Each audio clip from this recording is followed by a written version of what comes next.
This is the Hour of History podcast. Our world, anytime, anyplace. And now from the Hour of History studio in Philadelphia, Pennsylvania, your Hour of History starts right now.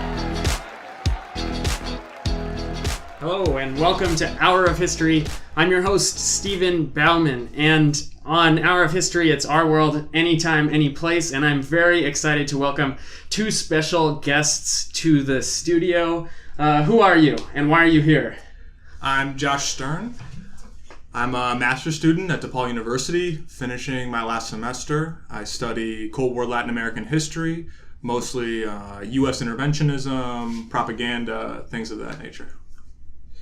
I'm Joseph Humnicky. I'm a PhD student here at Temple along with Stephen.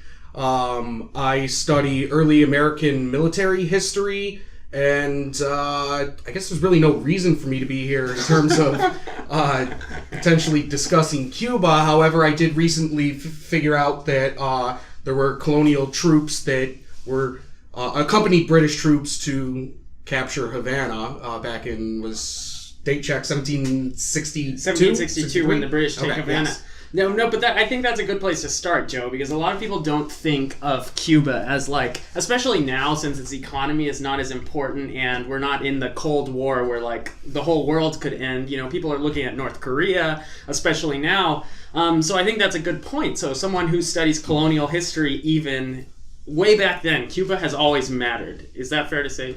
Yeah, I think so, and I think particularly for early Americanists, we're trying to, or at least I'm trying to, get a broader scope brought back into it. It's very easy in American history to think about the past as the 13 colonies, and that's sort of it. And we fail to realize that there's a much broader North American world that was at play with that, and especially the Caribbean world that's just way more of an economic powerhouse at the time.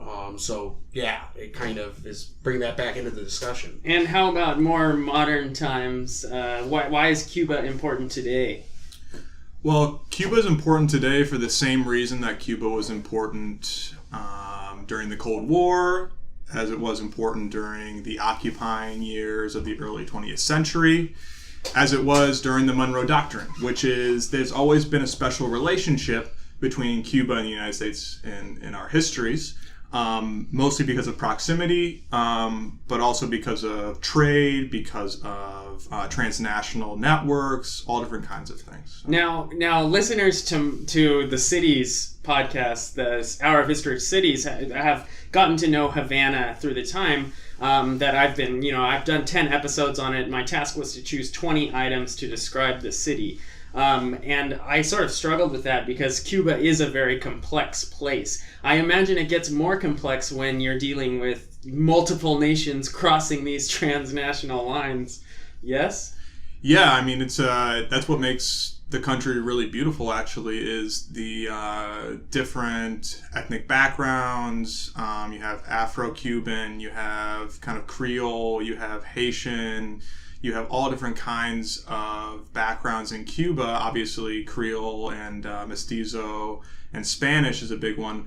But because it was always, from the beginning, the Spanish Empire was always the crown of the Caribbean, geopolitically, militarily, and also economically, it has had all of these different cultural influences with its music, and all different kinds of things. So that's why I love Cuban history and going to Cuba and experiencing that.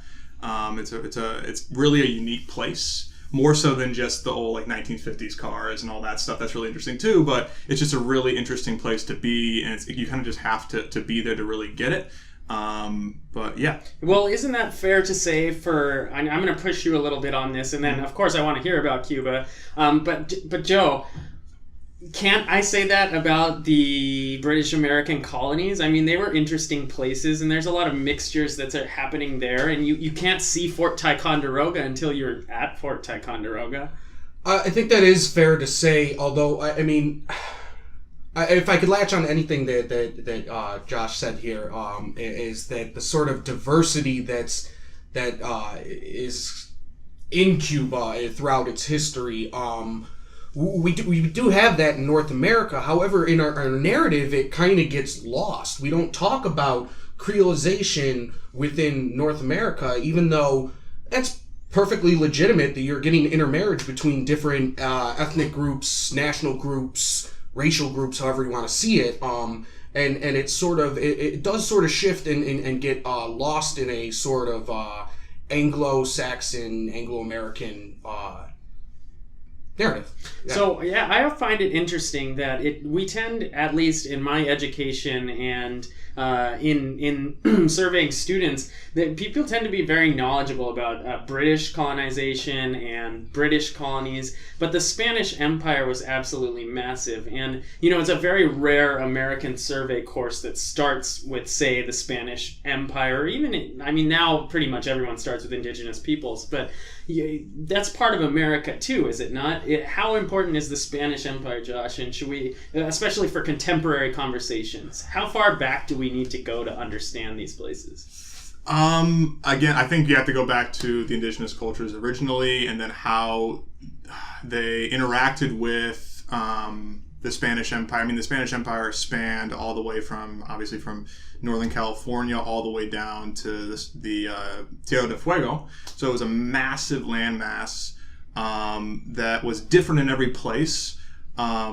But the colonization processes, from my understanding, I don't study colonial Latin American as much as I do modern, but the colonial practices of the Spanish, from what I've studied, were somewhat different than the English. They were much more established colonies where you'd have established viceroys and whole governmental systems and trade networks.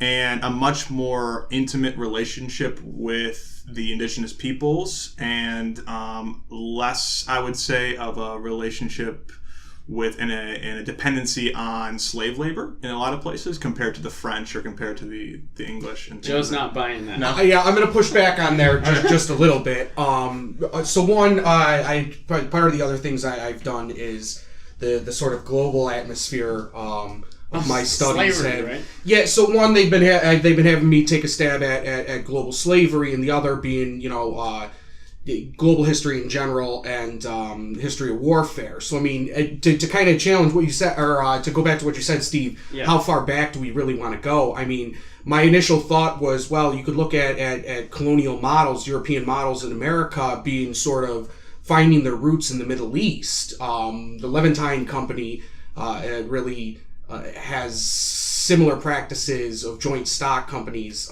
However, I mean, you could push back on that even more. In theory, there's been contact with Asia since Greek times, Hellenistic periods, where that really is at the root of what European colonialism was trying to chase. However successful or unsuccessful they were about finding a way to Asia, they did establish, you are right, Josh, they did establish different formats of colonialism. The Spanish Empire in the southern hemisphere, and the Portuguese, because they were there as well,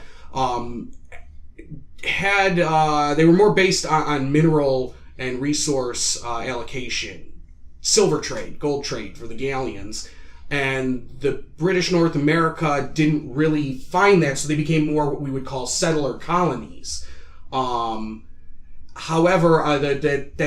that aside, the largest population of slave labor in the Americas did exist in Brazil, with the second largest being located in the Caribbean, and then North America. So I do want to push back on that, the idea that they were less reliant on it, and that has to do with just what was being done. That's largely sugar production is what's but there's certainly a difference in the interaction with the indigenous groups as far oh as... Absolutely. I think yes, the Spanish settlements did have a sort of intermarriage, so to speak, where British North America was very much push them out or eliminate them. Yeah, so that's interesting. So these differences are there, so it's hard, and people have spent their life's work looking into these differences, and I don't want to get too hung up on that. And I'm afraid we're gonna have to leave Joe in the past at some point here. but it is important to get sort of historical bearings, and like you have weird things. Wasn't it Adam said Cuba is the natural appendage of the United States or something? Yeah, and so. Can a place like Cuba be a natural appendage of the United States? In my last Cities podcast, I mentioned the flag as the important symbol. Even though I was only doing Havana, the flag is still representative of Havana because Cubanidad grows in Havana, and it's a even though the flag's designed in New York, but the star on the Cuban flag is originally meant to be perspective, that Cuba might one day be a state. Can they be linked, or are they too different at this point? Is the relationship kind of helpless because of these entrenched cultural? It's definitely different. I mean, the cultural relationships with the Spanish versus the American or North American understanding, and the relationship is different. One because of language, but also because of the history that went back in colonialism. There always was a relationship there. I mean, you can also look at Puerto Rico, for example. I mean, Puerto Rico is still trying to establish statehood, and a lot of people in Puerto Rico want to be independent. I mean, when I say statehood, I mean independent. But it is still technically, I would argue, an American colony in some ways. And Cuba was always dependent on the United States, at first economically, and then militarily to fight off the European powers, and then politically it became much more dependent on the United States, and I would argue interdependent. Later I was talking to Joe about that on the way here, that when you get into the Cold War period, there's an interdependency going on when Fidel Castro at the Bay of Pigs made a statement saying for the first time a Latin American country fought off the United States invasion. In the Caribbean, in that sense, you have a distinction where now Fidel Castro and his group, as well as U.S. government, can use the kind of political dogma of the Cold War to garner political capital on both sides.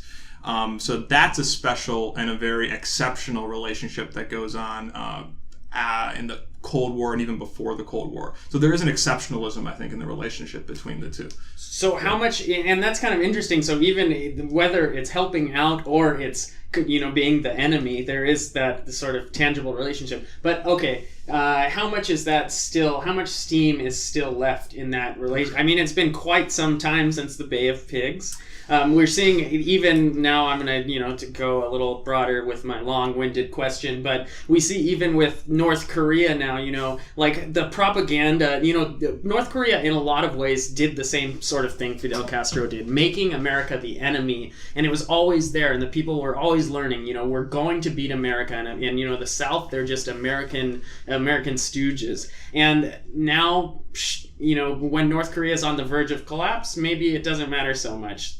Does Cuba have to get to that point, or does it still have steam, anti-America steam? From what you saw, do people talk about it? I mean, yeah. When I first went down there, I was worried that I had to say I'm Canadian. That's what I thought. And then and my professor kept on telling me, no, you won't have to do that. Just say you're from the United States, they'll understand. And they did. The people in Cuba on the ground understand that it's the U.S. government's policies, not particular people in the United States, that are causing the strife between the two countries. And that still exists. I mean, the embargo is still in place. They call it a blockade, rightly so, I would argue. And that's still in place, and it still dramatically affects their economy, even more so after the Soviet Union fell. So you can even argue that it's even worse after the Soviet Union fell, and therefore there's an even greater dynamic of hatred or anger towards the United States government because of that blockade.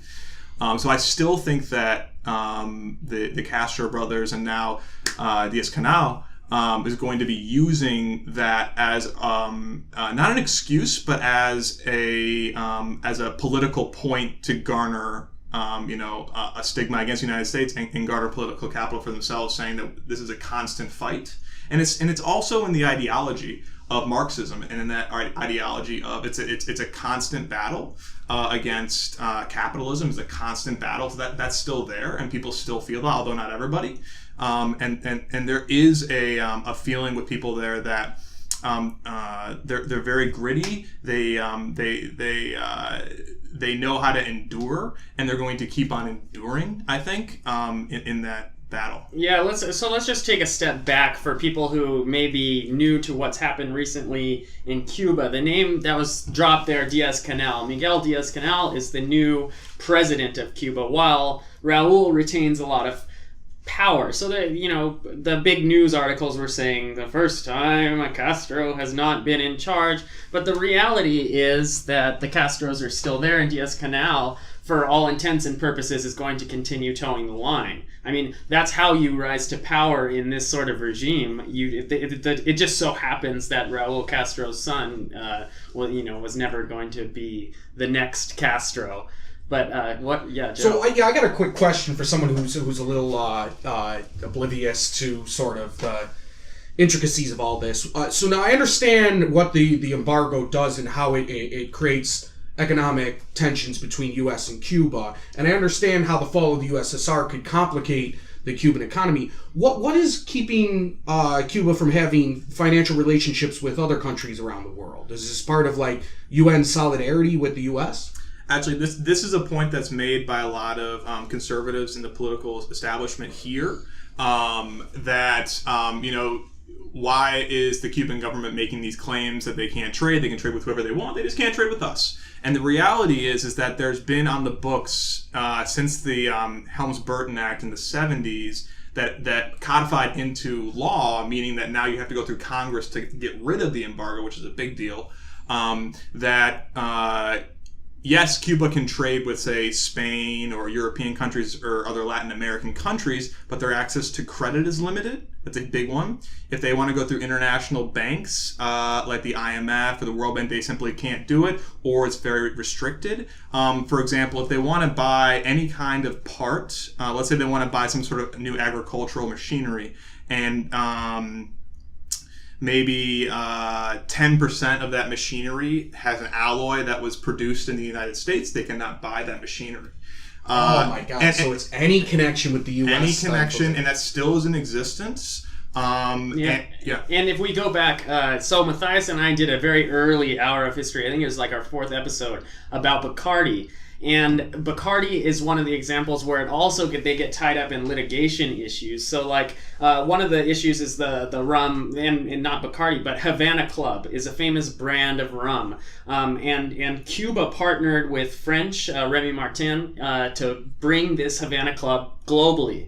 But they were sued by Bacardi, who had made a contact with the original founder of Havana Club, who is now in the U.S., who said, I don't really care, do whatever, he was out of the game. But Bacardi made their own Havana Club. So if you go to a liquor store in the United States, you'll see Havana Club, and underneath it'll say made in Puerto Rico. And that's how Bacardi has gotten around international law. But in the United States, of course, because it's a Cuban product, it won't be sold. But Havana Club, Bacardi's Havana Club can't be sold in places like Canada, because Havana Club from Cuba is actual Havana Club. And this is just one example of how it gets caught up in these enormous litigations abroad for just the name. Right, and just to add to the exceptionalism of this, and how backwards this is in a lot of ways, the amount of time, effort, and money and labor that goes into finding and checking all of these trade networks just to find where Cuban trade can be restricted is enormous. I mean, it costs more for the United States government to look for all those things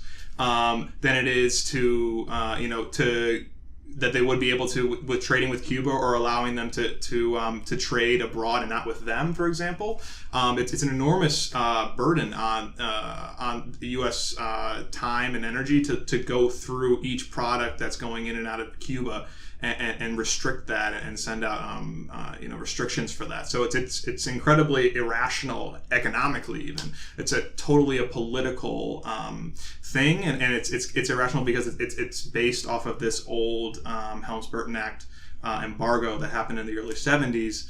That's causing this. So, and you can't. It's hard to get rid of it because you have to go through Congress to do it. So there's a political aspect in that. You have a strong political backing in Florida. Still, anti-Castro backing in Florida. Florida is still a swing state. It's just not. There's not enough gain a politician can get running for president. Saying, we're going to eliminate the embargo when you have the possibility of losing Florida, in my opinion. Mm-hmm. Okay, see, now I was just going to ask you guys, why in the heck are we still, enforcing these kind of restrictions when we, until just recently had some trade dealings, we're willing to do trade dealings with North Korea, and the Cold War ostensibly ended since the 90s, so... Well, yeah, I was going to sort of jump onto this and bring up Korea again, because just it's a fascinating case, and especially with the changes that are happening now. The difference, too, with North Korea is that there's no North Korean exiles. Like, there are a few who escaped, but there's no influential, like, we're talking, the top of the Cuban elite that went to Miami, and that complicates so much more than just current events, considering future events. Like, South Korea has to worry enormously about sort of like, what are they going to do with North Korea when there's a new regime or whatever? Are they going to talk about unification? It took Germany 30 years to get East Germany on par, and East Germany still is facing enormous challenges, especially with age. All the young people leave. I asked my students today, what would you do if you were a North Korean and then suddenly the borders are open and you're young? I'd go to Seoul. That's where the K-pop is. I'm going to South Korea. I'm going to China. I'm getting out of North Korea. So that's a problem. Whereas Cuba has the sort of thing, so if there were ever like a regime change, I could see a lot of Cubans leaving, right? They would get the freedom to travel, but there would be so many coming back. The political sort of hurricane that would create is just horrifying to imagine. Yeah. I mean, it's interesting you bring on immigration, too, because, yes, I would agree that there would be a flight of people leaving Cuba if there was a regime change there. But the immigration policy, specifically between U.S. and Cuba, is also exceptional. I mean, throughout the Cold War period, there were instances where people were allowed to leave. Mm-hmm. One big one was called the Mariel boat lift in 1980. That's how we got Scarface. Right, exactly. Right. So I mean, you have these exceptional relationships. Then you had the Rafters, Wet Foot, Dry Foot, all these words. I mean, and Clinton with Wet Foot, Dry Foot said Cubans are the only people where if they land on the United States, put their fleet on U.S. soil, they will have a year to then get citizenship. The only people. It is really exceptional. Yeah. Can you imagine a president saying that for another? I mean, here we are in Syria dropping bombs and saying, no, but, we're not going to take you. So this is sort of extraordinary. And it didn't, it happened under Carter. It happened under Clinton. This is big. And what about we'll continue on immigration. I don't want to get too far away from Cuba on this episode because we're having fun with Cuba. But Venezuela, a lot of people are not talking about Venezuela right now, but Venezuela's had in the sort of frenetic news cycle. But Venezuela's had a special relationship with Cuba for a very long time. In fact, I remember I was just doing research on Cuban internet, and at one point there was plans when Venezuela had better days, they were going to lay an underwater cable to Cuba, and then Cuba and Venezuela would be together on the internet just having a good time, and oh man, what that could have been. Beautiful. If you get a chance, go to Cuba's Wikipedia. It's ecured.cu. ecured.cu. It's an entirely Cuban Wikipedia. So, it's just an extraordinary sort of internet thing. Back to Venezuela. So Venezuela's falling apart, and it's the first time I've ever heard balsero, raft people being used again because so many Venezuelans are leaving now, and they're going to any Caribbean island that will take them. So let's talk a little bit about Venezuela and Cuba. What is that relationship, and is there anything Cuba can do to help Venezuela? That's actually a good question. I haven't really thought about that. I mean, Cuba has been helping Venezuela in some ways since Hugo Chavez took power, and now Nicolas Maduro. But originally when Hugo Chavez took power, Cuba was, like with other allies that they have, would send doctors to Venezuela. One of Cuba's biggest exports is medicine, pharmaceuticals, and doctors. So they were sending doctors that would then work in places that Venezuelan doctors would not want to work, meaning in the favelas and things like that. They did this in Angola in the late 70s. So it's the relationship between them is strong. Ideologically and politically, they're so close, and Venezuela, obviously being the largest holder of reserves of petroleum in the world, kind of supplemented the USSR's deliverance of petroleum products. That was a big part of the transition during this special period. It was a little later when Chavez came to power, but the relationship is strong. I don't know. I haven't really looked into it if there's a lot of people immigrating to Cuba from Venezuela. I don't know if they would go to Cuba. I would imagine they're aiming for Jamaica or Dominican Republic. It's interesting.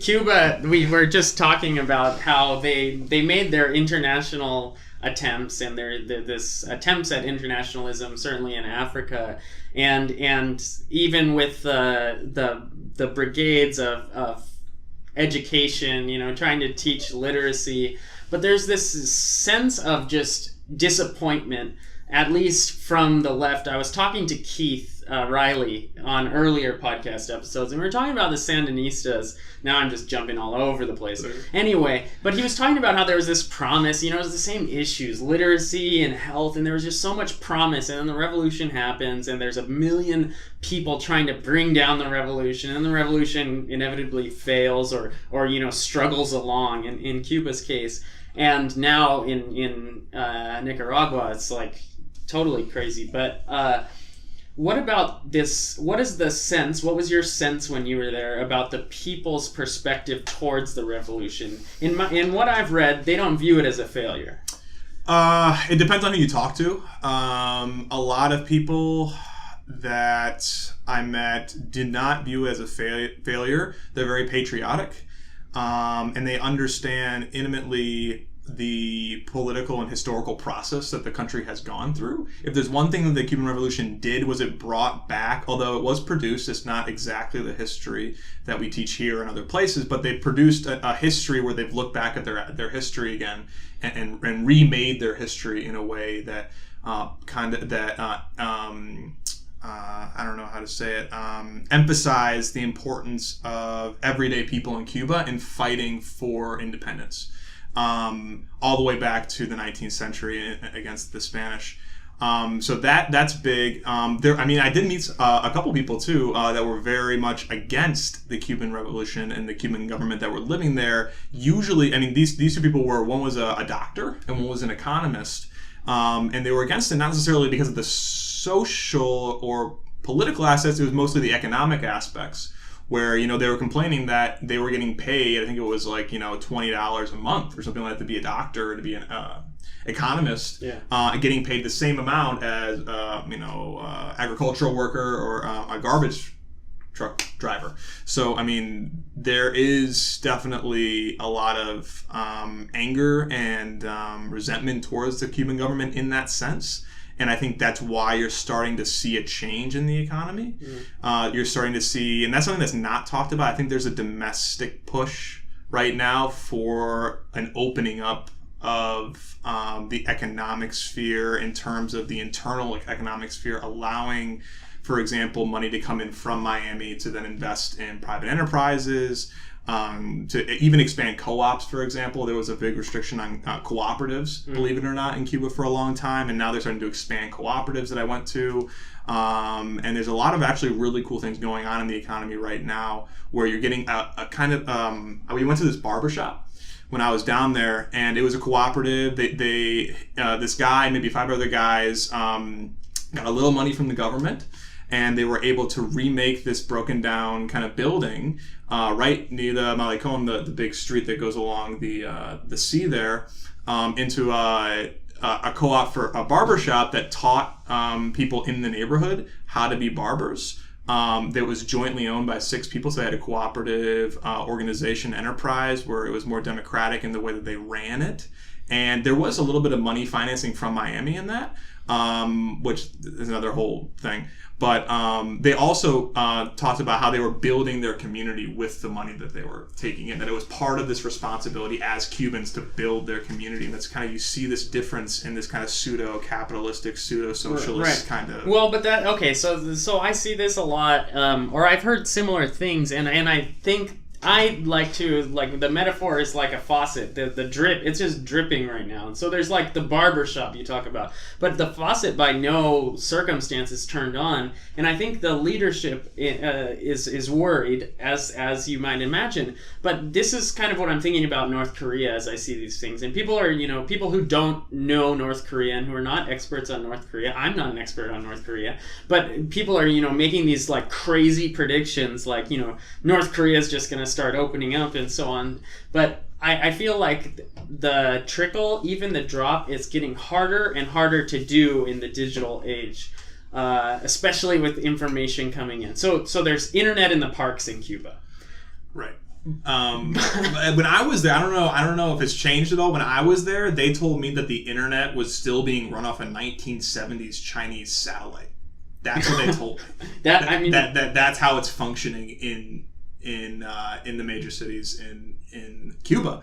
It's based on, and it's very slow. It's the university system is struggling immensely with it. Right. That's the really big push, is that the university system's like, come on now, we need access to the internet if you want to build a university system here that can compete with other places. So yeah, the internet is a huge problem. Yeah, and so that's kind of interesting. So you're using old technology, but you have like licking their chops, standing outside the island in Key West in Miami. People like Google and willing to Wi-Fi that island up, but you have to make a deal with the devil. I don't know. Hypothetical. Let's bring Joe back into the conversation. Joe, if you were a dictator of your own country, and Zuckerberg or Google come knocking at your door, and Zuckerberg says, okay, if you get everyone to sign up for Facebook, I will put Wi-Fi everywhere. But it's going to take down your regime. What would you do? Oh, I don't know. It's a difficult question to get at, because on one hand, the idea of bringing your country into the 21st century is appealing. Yeah, is so appealing. But you're right. I guess it would come back to, what does the populace think of the government? If they're extremely hated, giving them untethered access to the internet might allow them to the information pipeline that says, enough's enough, we got to get rid of this government. Or if they're less hated, it could be a maneuver that garners the respect of the populace, where, okay, we've become ambivalent or a little hostile towards our government, but they didn't just give us free internet, so maybe we'll reconsider overthrowing them. I'm not sure. I think this is a very important point. People expect regime, and this happened in the Arab Spring. This happened, people expected, the dictator has been toppled. Now we have great democracy. Francis Fukuyama, the end of history. Western liberal democracy has arrived at our doorsteps, and we don't have to worry about anything. But people still have their beliefs, like the Kotkin book title, Everything Was Forever Until It Was No More. If you're taught from age 0 that, like, Lenin is a cool guy, and then at age 35 they're like, so Lenin might have been wrong on some things, you might be like, you're an idiot, I don't care. I have internet now, and Lenin's still cool. Reddit. Because it's interesting, though. In a lot of ways, a lot of these societies might have more solid foundations than, say, the United States would, barring a unique technological advance. So we're at a point where anything can change at any time, and the digital age can change. Like, technology could change things significantly immediately. And I almost feel like in the United States, the government is weaker for adapting to those changes. Possibly. Another thing I was just thinking as you were saying this too is that how universalist is it for us to assume that given modern technology, you know, they would inevitably fall in line with our way of thinking, you know, as if democracy and the internet are going to be sort of No natural more problems. occurrences or something, you know. Right. I mean, I do think if the big fear, I agree, the big fear with the Cuban government with letting the internet develop in Cuba, and again, there are restrictions with the blockade and the embargo on allowing internet like providers like Google and stuff to even come in there and lay down infrastructure for that. So that's one issue why it's not there. But I still think even if they had that, there would be a restriction. The reason is because what we saw in the Arab Spring, I think, is that the incredible ability that the internet provides for instantaneous coordination and organization. And that is something that any authoritarian power, any kind of power center is going to fear, because it laterally creates this enormous amount of power on the ground to organize, a protest like in 2 days, for example, and get thousands of people on the street, and then also the ability of other countries to then manipulate that, right, and use it for their own means, which has gone on as well. So it's a technology that can be used in a lot of different ways, but I do think that's a big reason why they're restricting it is and again, I don't think that everyone in Cuba would just be like, oh, like look at the internet, look at all this new facts that we get about they understand, they understand what's going on in the world in a lot of ways, and even more so I think than here sometimes when I was down there, because they have a different perspective. I don't think everyone would just switch over when they got the internet. I think there would be still a distinction between different groups there.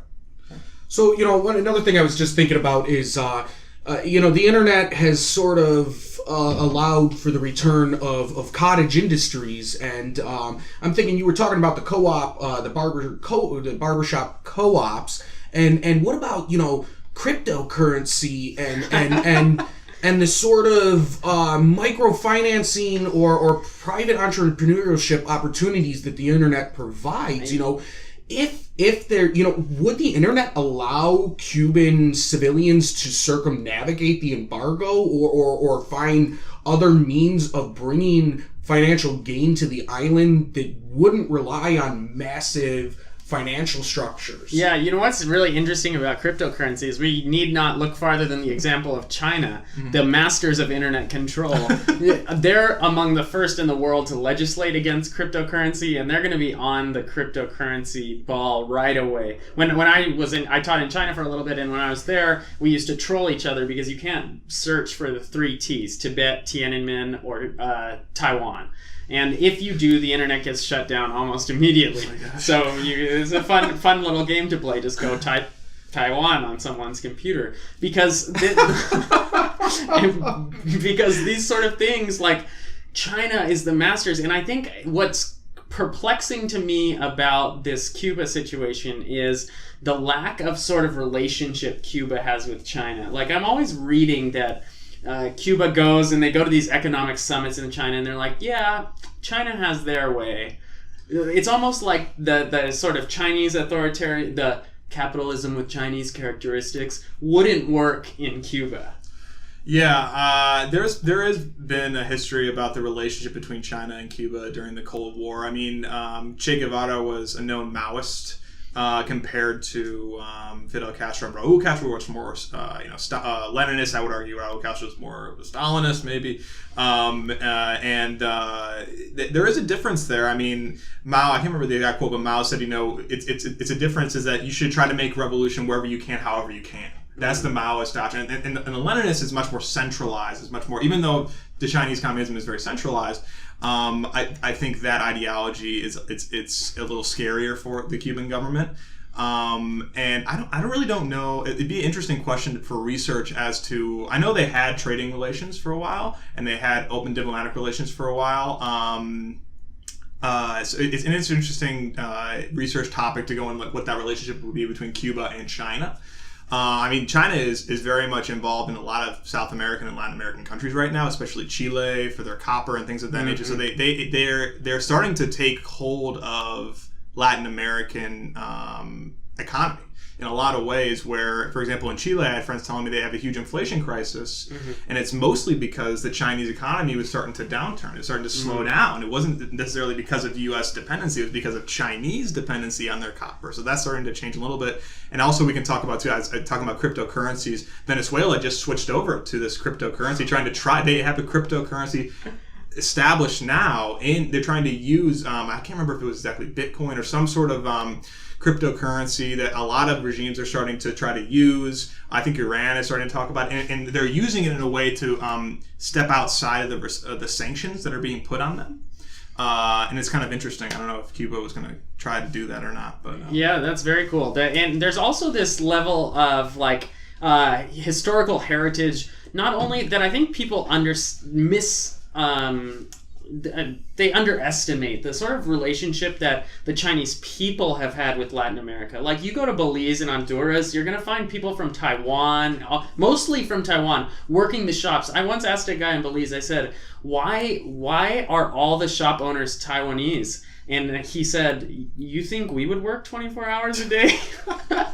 That was his answer. Like they're the only ones that are going to stay open all night, all day, and they just make... And so there's that. That's more recent. And then you also have the historical heritage of the coolie trade, and like Cuba had such a rich Chinese community, and no longer does necessarily, but it's there. There are the links there where there are Chinese Cubans and sort of things. So the links are there, and it's like they're waiting to be reawoken, and China's looking for any of those links that it can kind of shock back to life, I think. Yeah, I mean, when I was there, actually, our tour guide was of Chinese descent. He came there, I think the 70s was a big wave of immigration, I think the 70s was, to Cuba, and he told me about actually all of the, a lot of the bikes that are still in use today in Cuba are originally built in China. Yeah. And then were sold to Cuba. So there, that you still see it there for sure. And in Peru, I was in Peru. There's a huge Chinese and Japanese influence in Peru and their cuisine. Yeah, I mean, I think that's why Peruvian cuisine is so good. I was a little off topic. No, it's delicious because the sauces they're able. It's like a fusion between kind of Asian flavors, Japanese flavors, and Andean flavors, and it's like this amazing harmony of it's delicious. So if we can't have international peace, we can at least have delicious international cuisine. I think that leads to international peace. I think the more we can fuse our food, I think that these cultural exchanges are certainly important at a very fundamental level. Like Cuba has lived by and died by the sword. So like recently we have Camila Cabello's Havana, right? Her singles on all the top 40 stations. Havana. Yeah. You hear it every time you get in the radio, and like people are like, "Cool, yeah, Havana is sexy, yeah, Cuba, right?" Yes. Yeah. So Cuba, the whole revolution, like my reading of the revolution is like intelligent, hardworking people were over that, and they were over the ugly American thing. And now, like, it's kind of like we want some of the, and this is the dilemma a lot of tourist-based economies go through, is like, we want some of this love, but we don't want it all. Mm-hmm. Is that fair to say? Yeah, I mean, again, the relationship between Cuba and the United States is very similar to other Latin American countries in that there's a dependency still on for example, U.S. tourism to those countries, using the beautiful beaches as a natural resource to garner money and much needed U.S. dollars and things of that nature, and international credit. I think that's still a big part of the relationship, and I was there when I was in Varadero Beach. That's like the main tourist spot. There wasn't a lot of people there right then, but I mean, there is a huge influx of, I mean, maybe not now because of Trump, but there was like a massive increase of tourism in Cuba, and actually the biggest. It's a big plus for the Cuban government, but a big problem is that they don't have the infrastructure. Like, they're suffering because they don't know how to deal with this many people coming. They don't have the infrastructure to deal with this amount of tourism. So, but I do think tourism will allow for definitely connections to be made. I think it's definitely positive, and I think the Cuban government sees it as positive because like, hey, come over here, see our country. We're not this like ruthless dictatorship that everyone says we are. Mm-hmm. Although I do think they probably restrict access to some places. When I went there, I was able to rent a car and go all the way across the country and back with no restriction. I mean, there's probably some places where you can't go, obviously, but I do think tourism is the first launching pad, I think, for normalization of relations at this point. The way that it's going, I think it can be a positive for sure. It's interesting. I'm going to get back to North Korea. Well, I just have to keep going back because it's important. North Korea tried that. They tried that with their little tours, and they tried that with Chinese tourists. So Chinese tourists can go to North Korean beaches, but it never really took off. They don't have the infrastructure. Plus, they were way too, watching over the top. Is, in your estimation, was Cuba at least making the right steps towards opening this up? Yeah, I mean, again, they have infrastructure issues. They have one major highway. They don't have a lot of rail lines and things like that, and the hotel structures are still needed to be worked out. But from my experience there, to go into the countryside, you were required in some ways to go into specific places. For example, to buy cigars and things like that at farms and things like that, you had to go through a tour agency through the state government. But I was able to rent that car and go out and go to Trinidad, to go to Santa Clara, to go all the way to Santiago de Cuba. So there is, I think, more access than in North Korea, obviously. So I do think that more people should go and check it out and come back and spread the word that it's not a crazy place. Yeah. All right, last question, Joe. For your this is your second dictatorial paradise that you own. Are you going to turn the beaches over to tourist scum, or are you going to keep it for yourself? I don't know. What do you want to do? Do you really want to? I know there's plenty of places that don't like getting turned into tourist traps because it's a migratory population and people, tourists don't tend to respect places they travel to as much as they respect their own home. So while it might bring in the money, does it bring in more aggravations in which your beautiful home is getting turned into just a playground and that's not really treated with enough respect? I don't know. That's one side of it.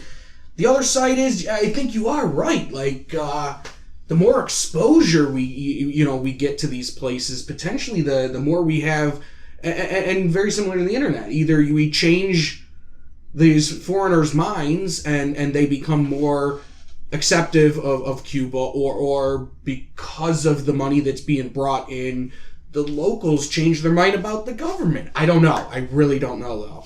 All right. Well, that's certainly an interesting thought, and I hope you learned a lot about Cuba. Any final words, Josh or Joe, that you want to say about this meandering conversation that took people from the Spanish Empire through to modern-day future robot Cuba? Just that we got to remember that we're all Americans in this room, and in this entire hemisphere. We're all Americans. Oh, there we go. And that we need to figure out a way to live peacefully with one another and be able to accept each other in this, definitely in this hemisphere, if not the world. So Cuba's a very big step for that, I think. Are the people on French islands that are still technically part of continental France, are they Americans too? Well, I guess if they're still part of continental France territories, then maybe not. But I would argue that we're all in this hemisphere have an American experience. I think that there's an American experience that we all share, and we need to get towards that and less towards divisiveness. So revival of the original concept of Latin America, sort of the pan-Western hemisphere or whatever. Almost like a Jose Marti kind of thing. Yeah. All right. Well, thank you for tuning in. We're Hour of History. We're available on all the major podcast services. James is doing a great job in California, turning these out for you week after week. Every Saturday morning, we have a new Hour of History episode. Every Wednesday, we have a new Hour of History Cities episode. Thanks for listening. I'm your host, Stephen Bauman, and Hour of History, it's our world, anytime, any place.